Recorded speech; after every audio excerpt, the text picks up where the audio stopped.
The Long Game, where PR meets relationship marketing. Real talk, real leaders, and real results. We're cutting through the noise to show how credibility, connection, and consistency builds brands that endure. So whether you're an overwhelmed digital marketer, a business owner trying to stand out, or a thought leader ready to just level up, welcome to The Long Game. Because building something that lasts takes heart. So let's welcome your host, Jeremy Knauff and Jessika Suter. Let's go. Hello, and happy Tuesday to all of you, wherever you're tuning in from. Drop it in the comments. Let us know that you're here joining live with us and watching along. And as always, as you have questions, please pop them in the side and we'll be happy to answer them live. But today, welcome. We're talking about the social media advantage, how small brands or any brand really can win in the game of social media today, especially where we get all these questions on what's working right now. Is it ads? Is it paying more? Is it just getting more PR? Jeremy's going to say yes, but the right PR. Or is it using AI? What is really working today? We're going to kind of break it down, the good, the bad, the ugly, and all that in between today on the show. But first, how you doing, Jeremy? I'm doing well. It's been a minute. Almost forgot what you look like. I know. Good. It's the haircut, you know. There you go. Got to keep it changed up all the time. But no, I know you work in PR, also showing up on social, helping your clients really show up. We at Now Marketing Group are working with clients day in and day out, and we get asked this question all the time. What is really working? And if I just throw more dollars at it, is it bigger budget that can help us stand out and get noticed online? I guess that's one of the most common questions for me. What about for you? You know, it really is. But, you know this just as well as I do. Money is almost never the answer. It's almost never the budget. It's the creative. It's the strategy. It's the engagement. And I find that a lot of people, especially now that AI has become so prominent everywhere, a lot of people have really neglected that. And they're just like, oh, well, let me just go and throw this into ChatGPT and churn out 700,000 posts that all sound exactly the same. And now I can't figure out why nobody's engaging with my content. So Exactly. I know right before we hopped on here, I shared with you a post that I seen online. Actually, somebody had sent it to me and they said, "This made me think of you." And it was like, the reason why nobody's going to your event is because your event, graphic and art and copy, sound like everybody else's event that's going on right now. And they had like a side-by-side comparison. Those of you that are active on social media probably have seen this because it's been going viral right now. But it's like a side-by-side comparison of all these events that are happening, and all the creative looks the same. All the messaging sounds the same. So how are you going to stand out? But you're right. Yeah, it's never just, throwing more dollars to it, especially now with the studies that are showing with AI, like customer trust is at an all-time low right now. They're Indeed. not trusting what's online. And like to your point with, dollars are not always the answer. Of course, it's going to help you stand out. But if people are asking questions about the brand, and trying to find out more about like what people are talking about, maybe if they're showing up in headlines or seeing them on social and they're asking questions, they're going to dig a little bit deeper or want to have a real human to talk to at the end of the day. Well, and even beyond that, if they're not really putting in the time and effort into the strategy, right? What does my audience really care about? And they're just churning stuff out. They're not even going to get to the point of engaging with their audience because they're going to tune it out. It looks like everything else, like the picture you sent me. It's all the same. So they tune out. Exactly. Yeah. So you may be producing more, but you're not actually gaining anything. You're not gaining engagement. You're not gaining those conversations. So ad dollars, just to sum it up, is not always the answer. It can be a yes and to approach to what you're doing on social media or in your marketing in general, but that's definitely not the answer. So when it comes to social media, like what are you seeing that's working for engagement? So, I mean, doing something different, right? Something that, but let me preface this by saying, right, not different just for the sake of being different, because that's inauthentic. but something that is different than what everyone else is doing, but it's still authentic to you and your brand and what you stand for. I found humor to be very effective. A lot of people, and you and I have talked about this a million times, a lot of people's content is just so dry and bland and, old school corporate speak, and nobody likes that. In the past, I've always loved like a real polished, real great looking image. But the reality is that kind of homemade, gritty look is something that does catch people's eye, because there's been so much of this overproduced content. And when I say overproduced in the terms of production quality, it looks too polished, it looks too corporate. So that's one of the things that I have found to be very effective. In fact, I'll have to text you a recent one that I did that I think is absolutely hilarious. It kind of sparked. I had an idea for this strategy for content that I'm kind of using iconic clips from movies, but not the video itself, just the audio. So that's kind of a unique approach. I've done some things with music. I don't know if you saw the one we did with that Tupac song. Yes. Things like that, just something that when somebody sees it, it really grabs them because it's so different than what everyone else is doing. But it's also all very you, right? Like if they're going to meet Jeremy in person, you in person, that's going to be the vibe you are giving off. It's very like personalized to you and how you're going to show up. Like some of the things that I see really working for clients when you talk about like doing something a little bit different. So like, for example, one of our clients that sells eyewear and does, the visual eye checks and stuff.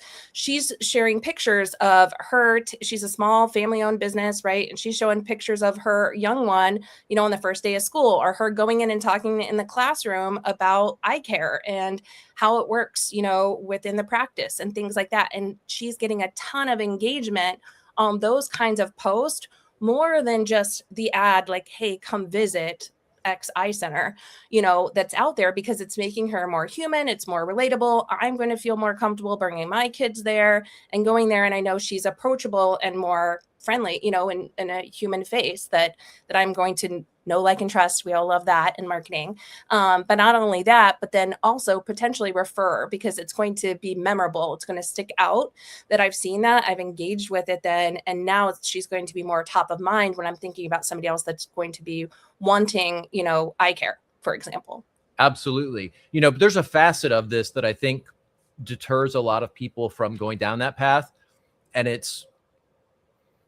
think the mindset is, if I've got this kind of bland corporate speak and people don't like it, that doesn't hurt me. That doesn't say anything about me. But what happens if I put this out and I'm myself and people don't like it, right? So people have that fear that, well, what if they don't like me? Because now it's not just this boring, empty, corporate entity. It's you as a person. And I think a lot of people are afraid of that.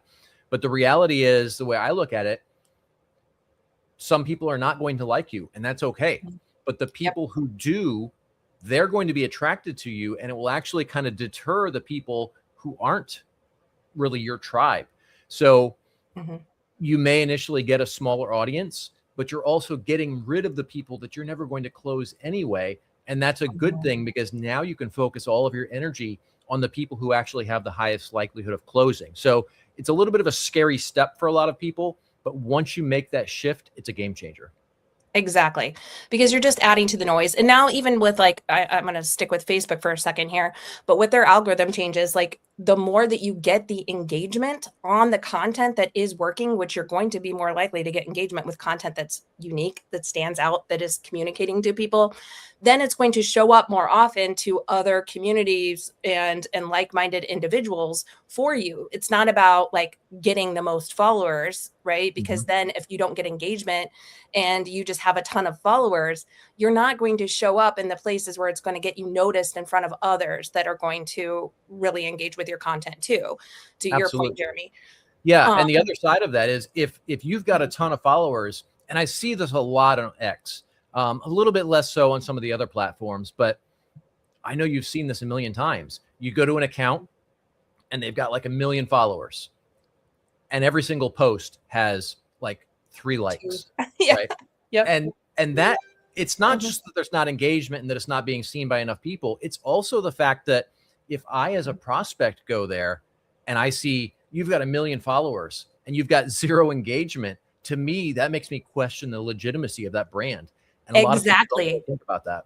Exactly. 100%. Like if I see that you have a ton of followers and not the engagement, I trust like, are those bots that are Yeah. on your account? Like, is it real? Like going back to talking about like, trust being at an all-time low, that's what people are looking for. They're looking now to see, okay, not are you only like producing a ton of content, but are there people engaging? Is there Mhm. real conversations that are happening? Does it sound like a human or not? And am I going to get like a real response back? Like I think you were talking about a podcast that you're listening to, and you can clearly tell that it's AI. And I think the latest study said that 86% of consumers right now, this was New York Post that did this study, they said that they can spot AI, like if it's out there. But you were I'm talking about curious, a podcast. if you had to guess, what percentage of people would you think can accurately identify that, though? I would say a good majority now. There's some telltales, right? I think many of us can spot these. Like if you have the M dashes in there, right? If you have Come like on now, don't shit the on my M dashes. I know I go back to old content where I was like really using those and I'm like, oh no, now it's gonna look phony. I will But never like walk away from my M dash. not just that, but like the extra use of emojis, right? Like some of Yeah. that stuff, like I think a lot of people can spot it. Even to Yeah. the point now I've seen commercials and stuff that have said like this content was not generated by AI. Like that's becoming the differentiator, right? I feel like if you have to say that your content was not generated by AI, first of all, like how high quality could your content possibly be if you have to point that out? Second of Uh-huh. all, it's like, no, I'm not a criminal. I'm not a crook. What is it Nixon said? Right? Yeah. Sure. But I don't know. I kind of have mixed feelings on that because Mhm. I think we have some degree of confirmation bias. We can see it because we work with this all the time.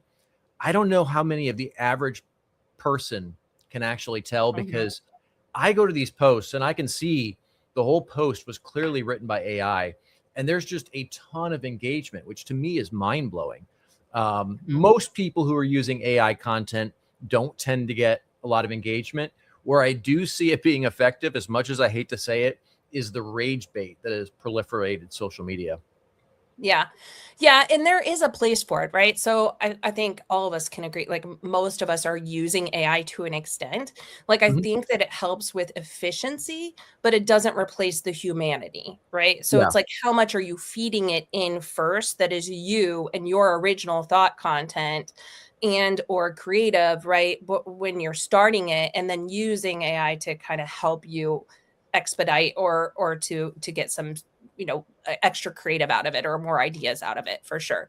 But it's like when absolutely. you're just phoning it in, like you were talking about, like that podcast or whatever that you were listening to that was just completely like AI, like people are gonna be like, what was really the takeaway here? Like what was this? Like Yeah. can I trust Yeah. these people? Well, the difference is I know you use AI a fair amount, but you Mhm, use it properly, right? And a mhm, lot of people don't know. You don't just go into ChatGPT or Grok or whatever and say, "Hey, write me 50 social media posts." You've mhm, got you've got the I forget what the hell it's called. It's not an agent, right? But like in ChatGPT, you can set it up to mhm. where within the platform, it's got its specific instructions that then when you feed what you Yeah, want it to do, it then does that based on that set of instructions. And that's where most exactly. people go wrong. They just dump in and say, "Hey, give me 50 social media posts and Yep. call it a day." Yeah. So it can be used effectively if you lay the groundwork for it to work Mhm. right. Yeah, give it the tone of voice framework that you want it to use, like, and the rules related to it. Everything, as George was saying, like, everything in moderation. Mhm. Definitely agree with you there. But then adding in those, that gives you the extra time to add in the things that are working. So like another example is like collaborating with other brands, right? Like we have one of our clients doing A-OK, and his whole thing is just getting people to do acts of kindness and to track that, whether you're doing that in a school or just within your family, your own personal life, within a corporation, whatever. But Mhm. like he did a challenge within a school and put it out to where other people could track their doing acts of kindness, and then turn that in. Not only did the students that were participating get swag out of it, but it got free PR from it. Not only did Mhm. it feel good to do those acts of kindness, but now he's collaborating with the schools, which is getting more exposure. People that are seeing their kids, participating, those family members are now going to want to join in and share that content on social. Then it's getting brand recognition. So brands are like, hey, I want to get behind this because there's eyeballs on it, right? So maybe I do want to sponsor this company that is going to be aligned with doing acts of kindness, and then not only did we do that within the schools, but we had the schools challenge another school to say, hey, we completed 600 acts of kindness, like how many can you do? And then it was a rivalry competition. Those things can't just be phoned in, right? But Yeah. it gets more people involved, it gets more people talking, and it keeps the story growing and the conversations happening from there. So you're creating content not only around the brand and your mission and what you're trying to do, but you're getting this sense of community of other people that are going to want to collaborate with you too and be part of it and And share it out. you're gamifying it too, which I love, because Exactly. people are Mhm. competitive. They want to beat the other person, and that just drives a ton of this. Plus, he's seen as the originator of this idea. So everything that everyone else does on their own now also drives some visibility back to him, which is a huge force multiplier. Exactly. And that's what it is. It's bringing the social back in social, right? And that's what we tell clients all the time. Like, how can we start with the flywheel effect of getting the followers on your page to be really fans of your content? Like, what is going to be that shift? Is it asking for asking a question in your content? What hopefully you are asking open-ended questions to get people to want to comment. Is it then turning your community into collaborators with you and your team members into evangelists for you? This creates that momentum that's going to help your page grow. So when it goes back to like the original question that we were talking about with ads, like even with ads, like if you're going to put ad dollars to something, you actually get more bandwidth and more momentum if you're advertising or putting ad dollars behind something that's already getting organic engagement. So if the post that you're sharing out is already getting people to comment on it and share it out, now you're spending pennies to the dollar, if you're going to want to amplify it with ad dollars too. But you have to remember like the foundational principles of really what's working on social. You can't just jump in and throw ad dollars at it and expect that to be sustainable over a long time. Yeah, and I don't know if this is still the case. I know you deal with a lot more paid ads than we do, but I Mhm. know that once upon a time it used to be, if your page had a ton of organic engagement, your ad costs would be lower as well. Is that still the Exactly. case? That's still the case, Okay. even with posts. So like we even did like a giveaway where this was a client that we signed on and they were already doing like a giveaway and they were paying an ad dollar to do this giveaway on their page. Like if you were a new connection or whatever to them. And we are like, how about we do this in a more organic way? The organic post got even more traffic than the paid ad originally, like as soon as we kicked it off, right? But Uh-huh. then we doubled down with the ad and now it went extremely, more successful than what they were just doing with just a paid ad. And this is even the case with like if we're talking about Facebook right now and the Meta ads, but this is even the case with Google when you're paying for like Google ads. Like one of the most successful Google ad strategies that you could do is like that Google guarantee ad where it's like Google suggesting who to hire for a specific service, but you can only get that if you already have like a legitimate business, if you already have like reviews on there, and that you can show that you already are a good standing business, right? Like you have your insurance license, all those things. But then now you're getting your ads a lot less expensive and you're only paying for the ones that are converting. So it just makes sense to kind of have that foundation, those foundational things in place first. I love it. Love it. Yeah. Cool. You mentioned questions. Let's talk Mhm. about that side of it, because man, that's one of those areas that I see people Yeah. approach it in a really cringy way, right? Like they'll come on and ask something that is absurd, right? And Mhm. I see a lot of this around politics, around relationships, societal type things. It's like they'll make an absurd statement like, let's say we talk about left versus right in politics, right? Mhm. So one side will take something that the other side believes in, and they'll completely misrepresent the post and say, oh, well, apparently this side thinks X. What am I wrong? Or what am I missing here? And it's like, well, no, you completely misinterpreted that on Yeah. purpose, by the way. And then, of course, everyone piles on and they're like, oh, you're stupid. You're wrong. You're this, you're that. Yeah. And like, yes, that works to drive engagement. But at the But the same wrong time, type of yeah, the wrong engagement. engagement. You're getting Yeah. all of this Mhm. argument in your Uh-huh. comments.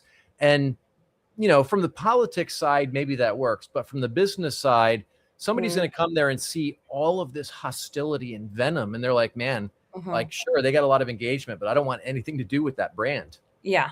Yeah, even that, even like the silly types of engagement where I always use the rule, like if somebody else could take what you wrote on your page and post it on theirs and you can't tell the difference, then it's probably not a great post for you or a question for you, right? Like, That's a great so point. I love that. yeah, so it's like engaging. So for example, we've used I'll use a different client that sells cookware, and it's like, are you team measuring or are you team eyeballing? And then we're talking about like what you can cook on this cookware, and it's still getting engagement, right? But it's still right, it's around and related to their product, and Mhm. there's no right or wrong unless you're team eyeball like me. No, I'm just kidding. I But am too. Drives my wife crazy, by the way. Like, you know, that's why I'm not the best baker, but it's still it's that fun, lighthearted engagement that is still related and relative, I should say, to the brand, right? And so it still ties in and it builds that engagement from there. And then you mhm, can ask follow-up questions. That's the other part that's really helping with the social advantage when we're talking about like continuing that engagement on. So if somebody is saying like, I'm team eyeball. I know George is in the comments here, and he was talking about how he likes to grill and eyeball some of the seasonings. We're like, okay, what's your favorite type of thing to grill? And then it's continuing on that conversation. So not only are you building better rapport with the people that are engaging with you, but it's also stacking the deck, right, for engagement too, to kind of keep that conversation going, indeed. and to keep it going from there. Yeah, and I know you talked about X too, and the wrong ways of getting, the followers on your page, but for getting engagement, I feel like social has honestly did a complete like 180 now, where it's back to the people that are engaging more human, like more human, are winning. Like X just brought back where you can now send like voice memos into the messages, which I love because I feel like, you can't just AI generate that. You probably can, but not to the extent where it's going to keep the conversation going and where people are going to say, oh, okay, that person took enough time out of their day to send me a personalized, auto message that now is going to help me, build a better relationship with them I too. think a lot of people have mixed feelings about voice messages. I love to send them, but I hate to receive them. Okay. What are your guys' thoughts? Do you love them? Do you hate them? But I hope, yeah, I know when I get to like the 3 minutes, I'm like, maybe I should redo this. I just Instead I of just open them and read the transcript. that works too, but that can also get you in trouble. Sometimes it doesn't Oh always my God. transcribe the best. I'll have to share a story with you of a voice it was actually voice to text, so slightly different scenario, but I'll share it with you. It's definitely not safe for work. I'll share that with you privately after we get off. Okay, it may or may not, we'll see, make it to the blog recap I of promise this. you I promise you it will not. It will not, okay. No. But just so you guys do know, we'll share some more examples and kind of a recap of what's definitely working on the social and for your social advantage for business. And we'll recap this with a blog on nowmarketinggroup.com/blog. But if you want that blog sent to you directly, just comment, I want it in the comments, and we will make sure that it comes to your inbox. You So, know, something we should do, if you've got a few names off the top of your head, we sure. should highlight a few people that we know that are doing killer content that kind of aligns with what we're talking about. Yeah. Anybody come to the top of your mind? Well, I mean, of course, like some of the clients that I've already shared, but also like one of the other things that I love is communities helping one another. So I will share kind of self-promotional a little bit, but the Social Media Week Lima like Facebook group, one of the other things that I know that is really, really working is people that are, they feel comfortable in a space on your social channels when they can ask questions and they know they're going to get a reply back. So I love seeing that Facebook group that it's not only just us and our team that's doing it, but it's other like digital marketers and people that are jumping in to answer questions for other people. And they're like, hey, has anybody seen this? Or do they know a workaround for X or Y? And people will jump in and respond back to that and really kind of show up in a way that is, serving, not just trying to sell to them. So I love seeing that. I love seeing like the other client examples that I shared. What about you? And I can name Well, drop some what you just said actually sparked something I started doing recently. I don't know if you saw it on my other live stream, but I've been having my audience from public relations declassified submit questions in like a selfie video format, and then I'll pull them up, air them, and then answer them in my live stream episodes. So that's something I found to be really effective. But somebody that I've been watching do a ton of killer content. We'll have to bring her on the show here pretty soon. Do you know Trish Leto? Have you met her yet? I have not. No. Okay. She's a fellow vet. I met her at the Military Influencer Conference years and years ago. But she's like following the exact same process that you're talking about, like just absolutely authentic, no bullshit kind of approach to everything. Yeah. She's doing a lot with video, and her reach and engagement is through the roof as a result of it. So like that's a perfect person to look at as kind of a blueprint. Like what she's doing is incredibly effective. Yeah, and every brand's different. You have to find like your lane of what you feel comfortable in. Like we have another client, it's a coffee shop client, and they love doing fun, like reels, like social snaps as we call them, that are playing off kind of some of the trending audio, but it makes it fun and engaging and like what to expect when you're going into that coffee shop, right? Like, and it's like how can a small coffee shop compete against like a Starbucks or somebody else, right? It's like by being approachable, still having that vibe of, hey, you are welcome here. It is fun. It's more than just coffee. It's relationships, it's conversations, right? And they do a great job of just sharing like what it's like to work there and fun, Yeah. That. Someone else that I think is a really good example is your friend and mine, Chad. Yeah. Trying to blank on the last name right now. My brain Peterson. just shorted up. Peterson. Thank you. Yeah. Like that man, I mean, aside from being absolutely hilarious, he is just 100% authentic. And I love that about him. Yeah. And he's just sharing his journey. Again, it goes back to like knowing who you are as a brand, like how you want to show up and serve, and then just giving people that, like being authentically you. I know authentic is one of those words that everybody uses, but it really does work. So yes, you can use AI. Yes, you can buy paid ads, but as long as it's driving to the real result of what it's like to work with you and still bringing in the right people that you want to work with and for, that's your social media advantage, right? Like there's no other ways around it outside of just showing up and being you. Yeah. There is a slight caveat to it though. Whenever we talk about, keeping it real, I always think back to that Chris Rock episode. You know what I'm talking about? Which one? No. When keeping it real goes wrong or something like that. Oh, I don't know. I'll have to go back and see it, but I'm a fan of Chris Rock.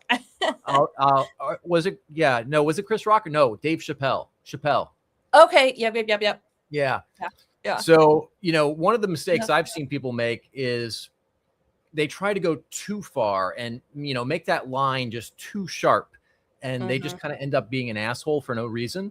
Yeah. And there's no winning in that. Right. So, have what you believe, have what you stand for, be very firm in that, but don't be an asshole just to, stand out and get a reaction. And it's kind of a blurry line. A lot of people have a hard time with that.